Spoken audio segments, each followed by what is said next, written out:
Hello' guys, আজি আপোনাৰ মাঘ বিহু উপলক্ষে আপোনাৰ এয়া আপোনাৰ আজি উৰুকা নিশা। এয়া এতিয়া আপোনাৰ জুই চুই আপোনাৰ যোগাৰ কৰা হৈছে, এইবিলাক আপোনাৰ যোগাৰ কৰা হৈছে। ইয়াত আপোনাৰ সৰুকৈ এতিয়া আপোনাৰ পেণ্ডেল তেনেকৈ নহয় আৰু আপোনাৰ তম্বু টাইপৰ এটা আপোনাৰ ঘৰ টাইপে বনোৱা হ'ব। আৰু এয়া আপোনাৰ জুই চুই এইবিলাক আপোনাৰ খৰি আনি থকা হৈছে। এয়া দেখিছে, খৰি আনি থকা হৈছে। ফিল্ডত আমি চবেই আপোনাৰ খানা খাইছোঁ। এইবিলাক আপোনাৰ আজি উৰুকা নিশা বুলি চবেই আপোনাৰ ভাইটি দাদা আৰু লগৰ চবেই মিলি পিনি আপোনাৰ ফূৰ্তি কৰিম, অলপ খানা খাম।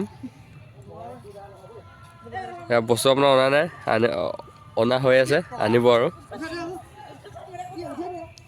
যোগাৰ কৰা নাই এতিয়ালৈকে, কৰা হ'ব লাহে ধীৰে। এয়া দেখিছে, আৰু এই আপোনাৰ জুইকুৰা দেখিছে, সেইটাতো আপোনাৰ এটা পাৰ্টি আছে। আৰু এইফালে আপোনাৰ সেইডোখৰত আপোনাৰ জুইকুৰা দেখিছে, তাতো এটা আপোনাৰ খানা খোৱা পাৰ্টি। ইয়াত আপোনাৰ বৰ্তমান খানা খোৱা পাৰ্টি 3টা।